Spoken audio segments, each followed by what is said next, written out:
প্রিয় ছাত্রছাত্রীরা, এখন আমি তোমাদের মুক্ত সংবহন এই বিষয়টি নিয়ে আলোচনা করব।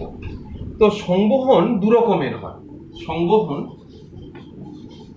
দুই প্রকার, একটা হলো মুক্ত মুক্ত বা ওপেন সার্কুলেশন, আর একটা বদ্ধ বা ক্লোজড সার্কুলেশন।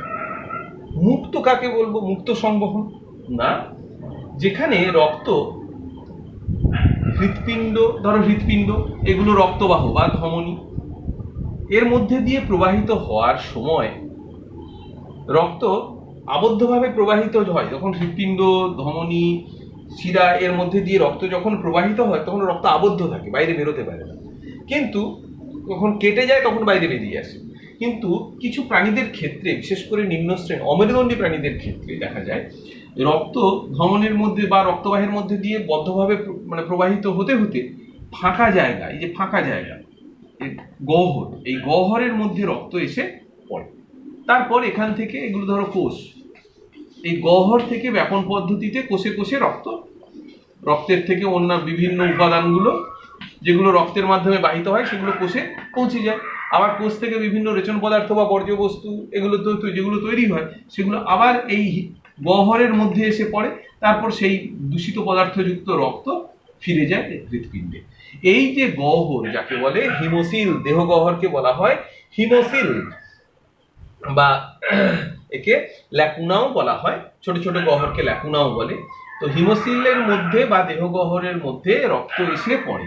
এটা হচ্ছে রক্ত। তাহলে যে সংবহনে রক্তবাহ হৃৎপিণ্ডের মধ্যে সবসময় আবদ্ধভাবে প্রবাহিত না হয়ে দেহ গহ্বর বা হিমোসিলের মধ্যে গিয়ে রক্ত মুক্ত হয় এবং সেখান থেকে রক্ত কোষে কোষে বিভিন্ন বস্তু আদান প্রদান ঘটে এবং পুনরায় আবার রক্তবাহের মধ্যে ফিরে আসে। সেই ধরনের সংবহনকে বলে মুক্ত সংবহন। রক্ত এখানে মুক্ত হয়ে যায়। কোথায়? দেহগহ্বর বা হিমোসিলের মধ্যে। বদ্ধ সংবহনের ক্ষেত্রে কিন্তু তা নয়। বদ্ধ সংবহনের ক্ষেত্রে আগের ছবিতে আমি দেখিয়েছিলাম, দেখো এখানে রক্তজালক থাকে এবং শিরা ধমনীর মধ্যে দিয়ে রক্ত প্রবাহের কালে এটা রক্তজালক, ধমনী দিয়ে রক্ত আসে, রক্তজালকের মধ্যে আসে, তারপর রক্তজালক থেকে আবার ফিরে যায় শিরার মাধ্যমে হৃৎপিণ্ডে। তাহলে রক্ত সর্বদা বদ্ধভাবে প্রবাহিত হয়, কখনোই উন্মুক্ত হয় না। সেই জন্য যে সংবহনের মাধ্যমে রক্ত সর্বদা হৃৎপিণ্ড, শিরা, ধমনী, রক্তজালকের মধ্যে আবদ্ধভাবে প্রবাহিত হয়, কখনো দেহগহ্বরে মুক্ত হয় না, তাকে বলে বদ্ধ সংবহন। তাহলে বদ্ধ সংবহনের ক্ষেত্রে দেহগহ্বর নেই, আবার মুক্ত সংবহনের ক্ষেত্রে রক্তজালক নেই। আর মুক্ত সংবহনের ক্ষেত্রে কিন্তু রক্তের গতিবেগ থাকে কম, রক্তের গতিবেগ কম থাকে। রক্তের চাপ যেহেতু কম, এক্ষেত্রে রক্তের চাপ কম, ফলে গতিবেগও কম। বদ্ধ সংবহনের ক্ষেত্রে রক্তের চাপও বেশি হয় এবং গতিবেগও বেশি হয়। তাহলে আমরা মুক্ত আর বদ্ধ সংবহন জানলাম। একটু উদাহরণ জেনে নেই। অমেরুদণ্ডী প্রাণী যেমন পতঙ্গদের মুক্ত সংবহন, চিংড়ি, কাঁকড়া, এদের মুক্ত সংবহন। বদ্ধ ব্যতিক্রম আছে যে বদ্ধ সংবহন, তাহলে এটা হচ্ছে অমেরুদণ্ডী প্রাণীদের ক্ষেত্রে। বদ্ধ সংবহন দেখা যায় মেরুদণ্ডী প্রাণীদের ক্ষেত্রে, তবে অমেরুদণ্ডী প্রাণী কেঁচো অমেরুদণ্ডী প্রাণী হওয়া সত্ত্বেও এর বদ্ধ সংবহন দেখা যায়। আচ্ছা, তাহলে আমরা এবার আরশোলার সংবহন নিয়ে একটু আলোচনা করব। মুক্ত সংবহন। আরশোলার সংবহনের তিনটে উপাদান আরশোলার সংবহনের। একটা হচ্ছে হিমোলিম্ফ। হিমোলিম্ফ কি? হিমোলিম্ফ হলো বর্ণহীন রক্তকে বলা হয় হিমোলিম্ফ, কারণ এতে কোনো রঞ্জক নেই। আরশোলার কোনো হিমোলিম্ফ বলে। আর হিমোলিম্ফের মধ্যে থাকে যে হিমোলিম্ফ রক্তে তাহলে কি থাকে না রক্তরস বা প্লাজমা, আর থাকে রক্তকণিকা যাকে বলা হয় হিমোসাইট। আরশোলার বা পতঙ্গদের এই রক্তকণিকাকে বলা হয় হিমোসাইট। তাহলে হিমোলিম্ফ হলো। এরপরে গহ্বর, এই যে গহ্বর একটু আগে এঁকেছিলাম, গহ্বর তাকে বলে হিমোসিল বা দেহ গহ্বর। আর হচ্ছে হৃৎপিণ্ড, 3 নম্বর হৃৎপিণ্ড। তিনটে উপাদান। আমরা যদি একটু আরশোলার ছবি কে দেখাই, মানে একটু ডায়াগ্রামেটিক ছবি, তাহলে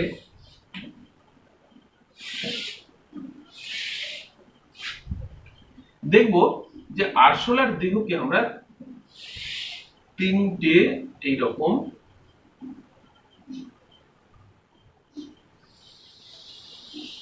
তিনটে লম্বালম্বি তিনটে প্রকোষ্ঠে আমরা ভাগ করব। একেবারে এটা মাথার দিক, হ্যাঁ, এইটাকে বলা হয় হেড সাইনাস বা মস্তক সাইনাস। মস্তক সাইনাস, বড় বড় গহ্বরকে কিন্তু সাইনাসও বলে। এই যে হিমোসিলের থেকেও বড় গহ্বর, বিরাট বড় বড় গহ্বর, সেগুলোকে সাইনাস বলে। এটা হচ্ছে মস্তকের সাইনাস।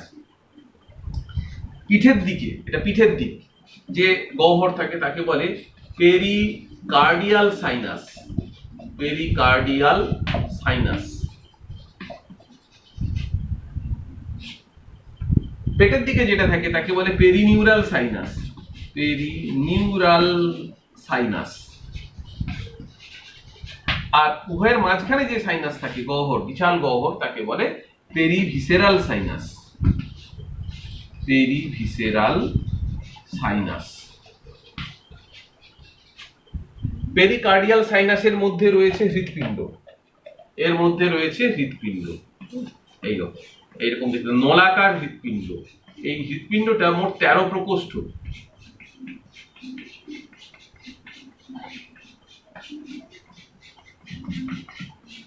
নলের মতো হৃৎপিণ্ড, 13 প্রকোষ্ঠ যুক্ত হৃৎপিণ্ড নলের মতো রয়েছে। এটা হচ্ছে পেরিকার্ডিয়াল সাইনাসে। পেরিভিসেরাল সাইনাসে পৌষ্টিকতন্ত্র থাকে, আর পেরিনিউরাল সাইনাসে এদের স্নায়ুতন্ত্র থাকে। তো এই তিনটে প্রকোষ্ঠ। আর হেড সাইনাসে তো মস্তক থাকে, এই মস্তক অবস্থান করছে। এই হৃৎপিণ্ড তাহলে কত প্রকোষ্ঠ বললাম? এটা হৃৎপিণ্ড 13 প্রকোষ্ঠ যুক্ত, এটা হৃৎপিণ্ড। হৃৎপিণ্ড এর মধ্যে দিয়ে রক্ত প্রবাহিত হয়। এখন হৃৎপিণ্ডের 13 প্রকোষ্ঠ, তো এখানে এইরকম ভি আকৃতির পেশি আছে দুপাশে, এইরকম ভি আকৃতির পেশি। এই পেশিগুলোকে বলে অ্যালারি পেশি। মোট 12 জোড়া অ্যালারি পেশি আছে। 13 প্রকোষ্ঠ, 13টা খণ্ড, কিন্তু এই অ্যালারি পেশি হচ্ছে মোট 12 জোড়া। এই পেশিগুলোর নাম হচ্ছে অ্যালারি পেশি, এর সংখ্যা 12 জোড়া।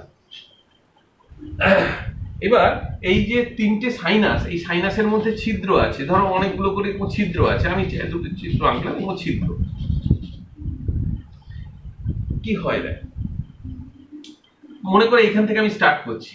যখনই অ্যালারি পেশিগুলো সংকুচিত হয়, সঙ্গে সঙ্গে এই যে পেরিকার্ডিয়াল সাইনাস আর পেরিভিসেরাল সাইনাসের মধ্যে যে পর্দা, এই পর্দাটা এটা নিচের দিকে একটু নেমে আসে, সরে আসে।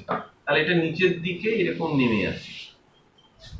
তাহলে চাপ বাড়লো কোথায়? না পেরিভিসেরাল সাইনাসে, এটা সংকুচিত হলো আর এটা প্রসারিত হলো। তাহলে এই যে ছিদ্রগুলো আছে, এখান দিয়ে রক্ত চলে যাবে। তাহলে অ্যালারি পেশি সংকুচিত হলে পেরিকার্ডিয়াল সাইনাস প্রসারিত হয় আর পেরিভিসেরাল সাইনাস সংকুচিত হয়, ফলে এখান থেকে রক্ত চলে যায় পেরিকার্ডিয়াল সাইনাসে। এরপরে পেরিকার্ডিয়াল সাইনাসে চলে গেল। এরপর শিথিল হলো, মানে আগের অবস্থায় এই অ্যালারি পেশি শিথিল হয়ে গেল, আগের অবস্থায় ফিরে এলো। ফিরে এলে আবার যেমন ছিল তেমন সেই অবস্থায় চলে গেল, আগের অবস্থায় ফিরে এলো। এইবার তাহলে পেরিকার্ডিয়াল সাইনাসের মধ্যে চাপ বাড়লো, রক্তের চাপ বেড়ে গেল, কারণ এটা সংকুচিত হলো, রক্তের চাপ বাড়লো। তখন কি হয়, আমি একটু এই দুটো হৃৎপিণ্ডের যে দুটো খণ্ড, একটা খণ্ড এঁকে দেখাই। এই একটা ধরো খণ্ড,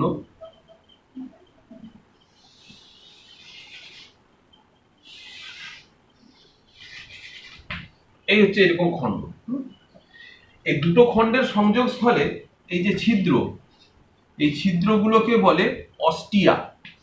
অস্টিয়া বলে এই ছিদ্রকে।